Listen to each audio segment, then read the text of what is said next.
नमस्कार, मैं हूं आपके साथ प्रगति और आप देख रहे हैं टोटल टीवी। हरियाणा में लोकसभा और विधानसभा चुनावों के बाद अब निकाय चुनावों को लेकर के कांग्रेस में हलचल तेज है। हालांकि चुनावी समर में राजनीतिक दलों में हलचल कोई खास बात नहीं है, लेकिन खास बात यह जरूर है कि कांग्रेस में निकाय चुनावों को लेकर बड़ी हलचल के साथ ही संग्राम भी छिड़ गया है। दरअसल बात यह है कि निकाय चुनावों को लेकर प्रभारी ने पदाधिकारियों की नियुक्ति का प्रस्ताव दिया और अब प्रभारी के प्रस्ताव पर ही संग्राम छिड़ गया है। ऐसे में सवाल यह है कि अंतर्कलह से पहले से ही जूझ रही कांग्रेस क्या निकाय चुनाव में पार पा पाएगी? सवाल यह भी कि हरियाणा में राजनीतिक जूझ के बीच कांग्रेस किस कगार पर है। एक सवाल यह भी कि क्या लोकसभा और विधानसभा चुनावों की गलतियों से पार्टी ने कुछ सबक लिया भी है या नहीं। आज की चर्चा में इन्हीं कुछ सवालों के जवाब ढूंढने की कोशिश करेंगे।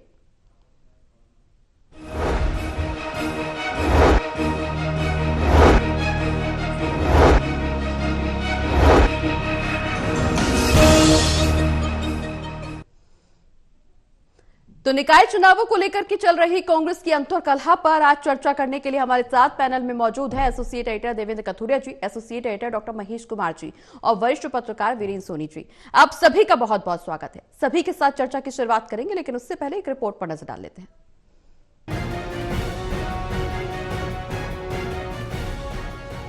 10 साल से भी ज्यादा समय से प्रदेश में कांग्रेस संगठन की उम्मीद में बैठे हजारों कांग्रेस कार्यकर्ताओं और नेताओं को पार्टी ने ये रहा संगठन फिल्म दिखानी थी, पर अब ट्रेलर ही दिखाकर फिर इंतजार करने को कहा गया है। दरअसल पार्टी प्रभारी दीपक बाबरिया ने 261 नेताओं की 4 कमेटियों की जो प्रस्तावित सूची तैयार की है, इसे मीडिया में छपवा दिया और हाईकमान को भी भेज दिया। इस पर अब तल्खी दिखनी शुरू हो गई है।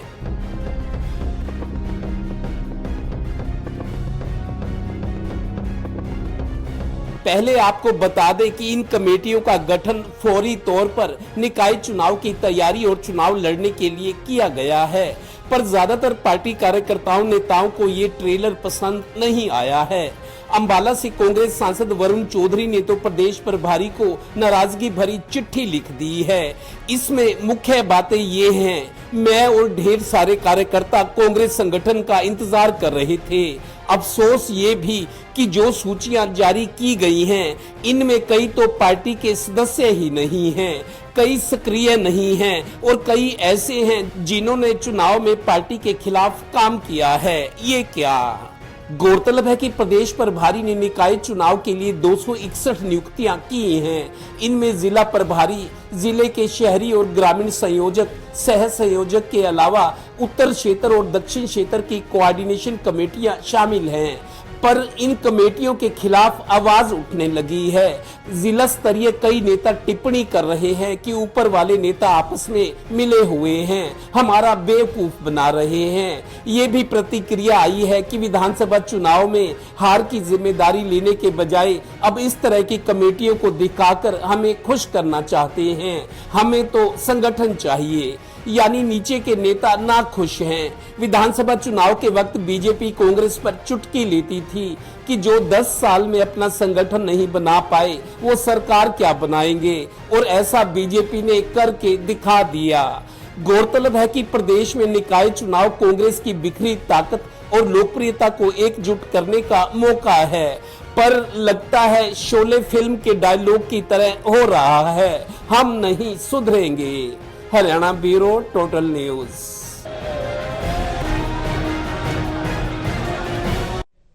चलिए चर्चा की शुरुआत देवेंद्र जी आपसे करेंगे। पहला सवाल आपसे कि अब एक बार फिर से निकाय चुनावों में अंतर्कलह सामने आ गई है।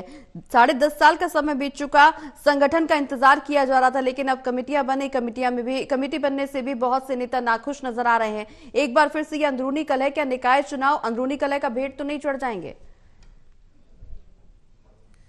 प्रगति, पहली चीज तो ये बता दूं, कांग्रेस ने ये फैसला किया है कि पहले कांग्रेस ने ये कहा था कि हम मेयर का चुनाव नगर निगम में सिंबल पर लड़ेंगे, पार्टी सिंबल पर, लेकिन अब कांग्रेस ने फैसला किया है इस सूची के साथ ही कि तीनों चुनाव 3 टायर सिस्टम है शहरी इकाइयों का, नगर पालिका जो छोटे कस्बे नुमा शहर है, नगर परिषद जो ठीक ठाक शहर है, और जिनकी आबादी 5 लाख तक है या ऊपर है वो नगर निगम।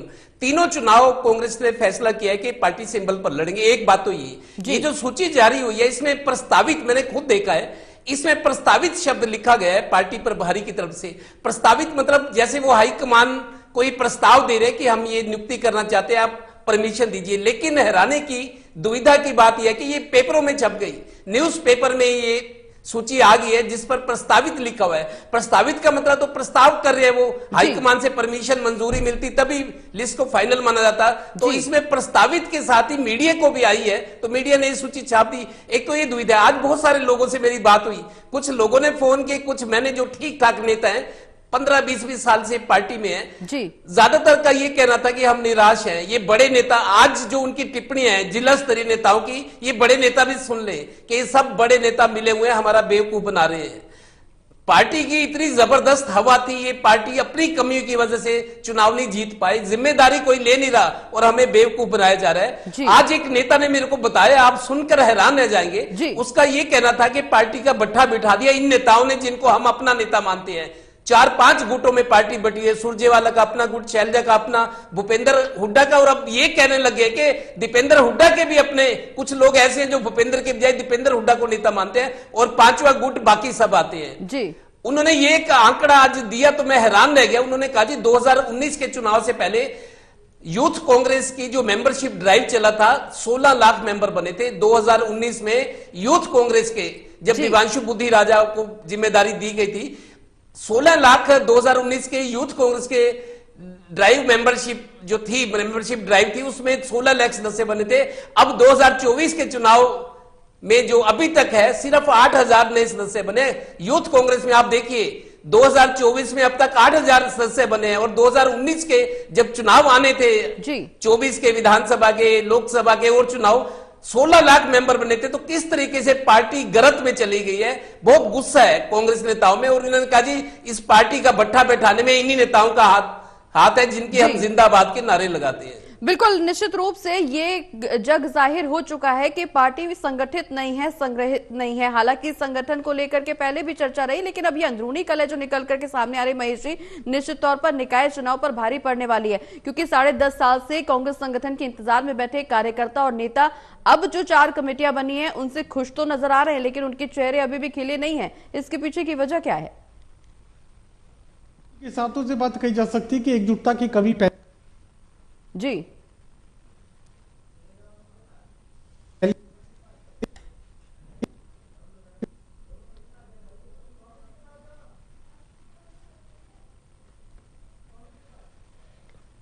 ठीक है महेश जी, आपके पास आएंगे। आपकी ऑडियो ब्रेक हो रही है, वीरेंद्र जी का रुख कर लेंगे। वीरेंद्र जी, क्या जिले स्तरीय नेताओं का कहना है कि ये ऊपर वाले नेता आपस में मिले हुए हैं, इसमें कितनी सच्चाई?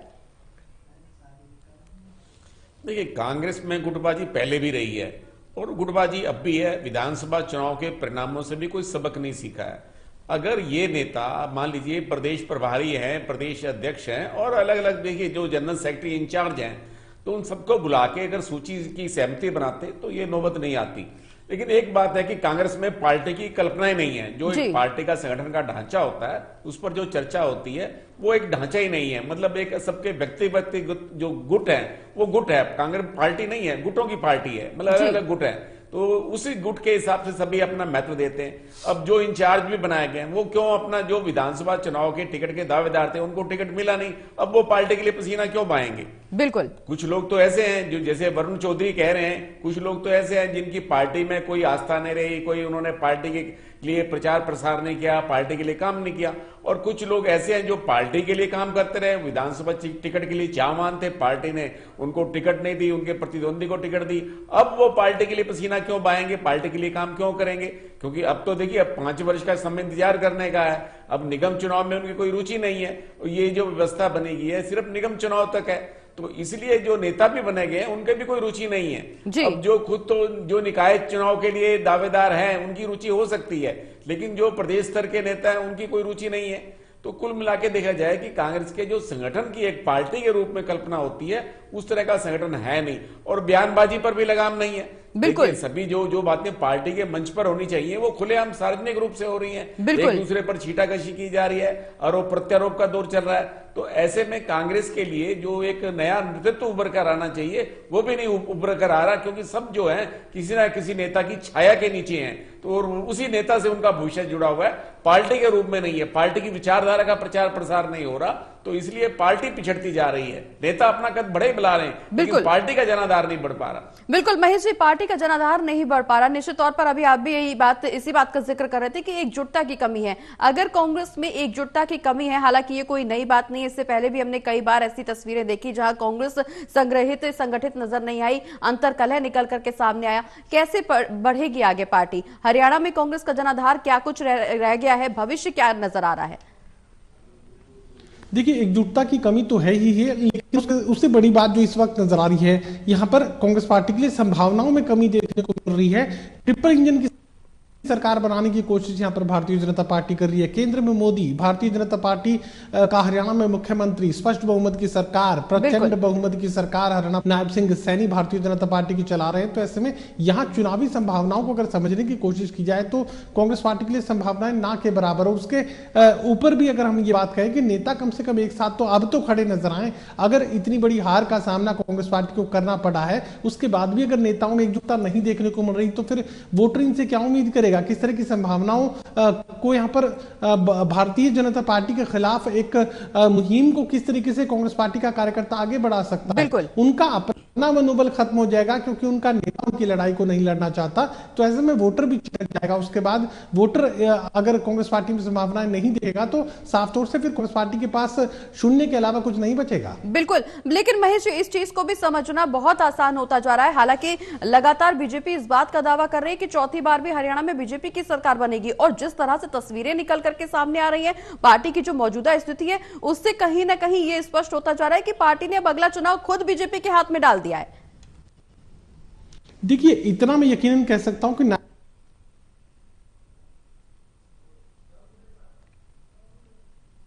ठीक है, देवेंद्र जी का रुख कर लेंगे। देवेंद्र जी, वरुण चौधरी ने प्रदेश प्रभारी को एक चिट्ठी लिखी है, अफसोस जताया है कि सूचियों में जिनका नाम है इसमें से कई तो पार्टी के सदस्य तक नहीं है, कई सक्रिय नहीं है, और कईयों ने तो चुनाव में पार्टी के खिलाफ काम किया है। ऐसे में इनको सूची में शामिल कैसे किया जा सकता है? देखिए प्रगति, इस चिट्ठी का मजमून मैंने पढ़ा है, मेरे पास आई थी चिट्ठी। उसमें लिखा है कि I am writing this letter to you with painful voice of my Congress workers and me, we are waiting for the hour organisation. लेकिन आपने तो, हम इंतजार कर रहे थे 10.5 साल से हमारे समर्थक और हम, लेकिन आपने ये क्या कर दिया। और दूसरी बात, उसमें 3 सवाल उठाए गए हैं कि आपने इस लिस्ट में जिनके नाम है, कई तो ऐसे जो पार्टी के सदस्य ही नहीं है या कभी रहे होंगे लेकिन अभी नहीं है, जब नियुक्ति हो रही है, इनमें कई 261 नाम जो हैं उसमें जिला प्रभारी है, और अब जिले में शहरी और जो ग्रामीण होता है उसके कन्वीनर है और को कन्वीनर है, संयोजक और सह संयोजक। इस सूची में जिनके नाम है उनमें कई तो पार्टी के सदस्य नहीं है, कई ऐसे हैं जो बिल्कुल सक्रिय नहीं है, वो काम क्या करेंगे, और तीसरे वो लोग हैं जिन्होंने हाल ही के चुनाव में पार्टी के खिलाफ काम किया, उनके खिलाफ तो कार्रवाई होनी चाहिए थी, आपने उनको पद दे दिए। ये 3 सवाल उठाए गए हैं। और उसके बाद जिला स्तरीय कई नेताओं से मैंने बात की, उनके भी फोन आए, सब लोग दुखी हैं। देखिए, खुलकर कैमरे के सामने कोई नहीं आ रहा, उनका ये कहना है कि पार्टी के खिलाफ काम होगा, लेकिन इस 261 लोगों की जो 4 सूचियां हैं, एक तो ये है कि जिला प्रभारी है, कन्वीनर, को कन्वीनर है, एक उत्तर क्षेत्र कोऑर्डिनेशन कमेटी, एक दक्षिण क्षेत्र कोऑर्डिनेशन कमेटी। इनमें है सारे पूर्व विधायक है, कुछ पूर्व मंत्री हैं, जैसे भीमसेन मेहता को पानीपत का वो मंत्री विधायक रह चुके हैं, और अमित सिहाग थे जैसे विधायक थे, उनको फतेहाबाद दिया। इधर खरखोदा के थे जयवीर वाल्मीकि, 3 बार लगातार विधायक रहे, उनको रोहतक जिला दिया, फरीदाबाद उनको दिया, आफ्ताब अहमद जो कोई और मंत्री रहे, विधायक है, अभी भी विधायक है। तो मतलब सीनियर नेताओं को लिस्ट में डाला गया, लेकिन कई नाम ऐसे हैं जो आपत्तिजनक है। उनका कहना है कि इनका क्या कांग्रेस की मजबूती में, कांग्रेस के काम करने में क्या है, जिन पर सवाल खड़े हैं उनको भी कमेटी में डाला गया और सूची में प्रस्तावित लिखा है। यह भी एक दुविधा की बात है कि आखिर प्रदेश प्रभारी करना क्या चाहते हैं। बिल्कुल सोनी जी, इस बात को समझना और भी ज्यादा जरूरी हो गया है, क्योंकि कमेटियों में जिन लोगों के नाम शामिल हुए उस पर अंतर्कलह निकल करके सामने आ रही है, उसको लेकर के सवाल जवाब हो रहे हैं। सबसे पहली बात यह कि विधानसभा जो लोकसभा चुनाव हुए हरियाणा में, उसमें कांग्रेस को 5 सीटें मिली। विधानसभा चुनाव की जो नतीजे सामने आए उसको लेकर के कहा यह गया कि कांग्रेस ओवर कॉन्फिडेंस में आ गई थी। लोकसभा के नतीजों के बाद कांग्रेस में ओवर कॉन्फिडेंस की स्थिति थी। शायद इसी का खामियाजा विधानसभा चुनाव में देखने को मिला। विधानसभा चुनाव के बाद हालांकि लगातार पार्टी अपने स्तर पर मजबूती के दावे कर रही है, लेकिन जिस तरह से बयानबाजियां हो रही हैं, जिस तरह से तस्वीरें निकल करके सामने आ रही हैं, निश्चित तौर पर यह जग जाहिर होता है कि कांग्रेस में अंदरूनी कलह की स्थिति बनी हुई है। अब निकाय चुनाव का क्या भविष्य होगा? अभी भी अगर पार्टी अपने स्तर पर नेताओं को संगठित नहीं करती है, एकजुट नहीं करती, तो निकाय चुनाव भी हाथ से जाएंगे। पार्टी का भविष्य क्या कुछ नजर आ रहा है?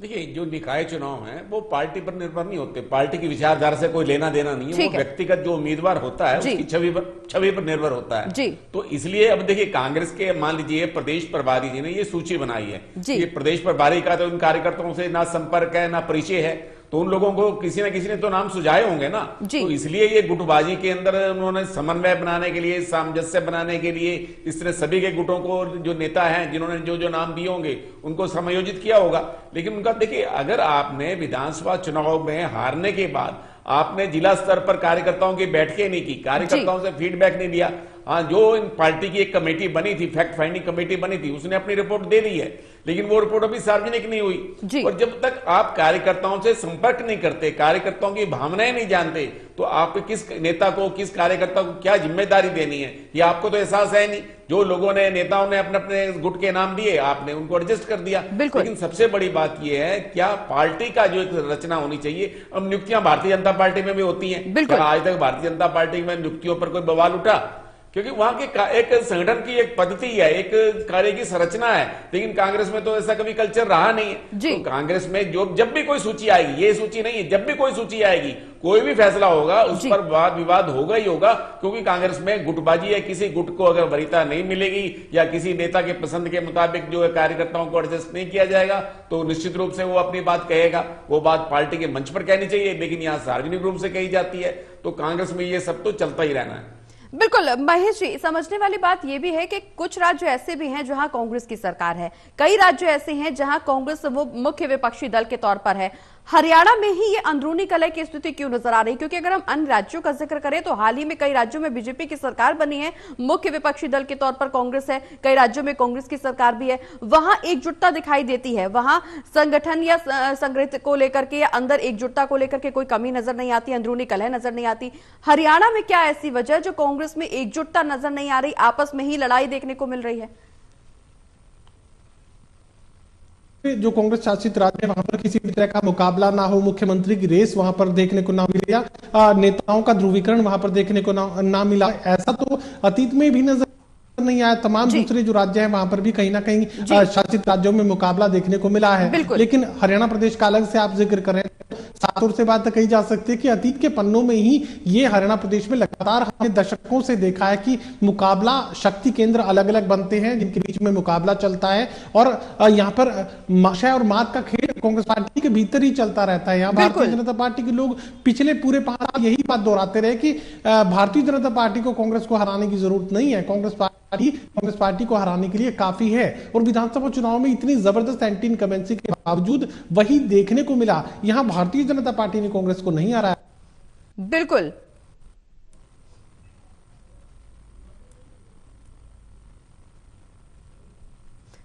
बिल्कुल, निश्चित रूप से महेश जी, ये बिल्कुल समझने वाली बात है। और हालांकि अब कांग्रेस को भी सीखने की जरूरत है, क्योंकि जिस तरह से अगर हम अन्य राज्यों का जिक्र कर रहे हैं और हरियाणा का जिक्र कर रहे हैं, तो कहीं ना कहीं कांग्रेस के लिए ये बड़ी पशुपेश की स्थिति बनी हुई है। जिस तरह से कांग्रेस में एक के बाद एक एकजुटता की कमी देखने को मिल रही है, अंदरूनी कलह निकल करके सामने आ रही, निश्चित तौर पर न सिर्फ हरियाणा बल्कि देश भर में कहीं पे भी बीजेपी को हराने की जरूरत नहीं पड़ेगी कांग्रेस को। कांग्रेस खुद वो मौका बीजेपी के सामने रखती जा रही है जिससे कांग्रेस बैकफुट पे आ रही है और बीजेपी फ्रंट पे खेलने के लिए बिल्कुल तैयार होती जा रही है। बहुत बहुत शुक्रिया आप सभी मेहमानों का हमारे साथ चर्चा में शामिल होने के लिए। तो जिस तरह से कांग्रेस में अंदरूनी कलह निकल करके सामने आ रही, निकाय चुनाव की क्या कुछ स्थिति होगी, ये देखना बेहद दिलचस्प होता जा रहा है। आज की चर्चा में फिलहाल इतना ही।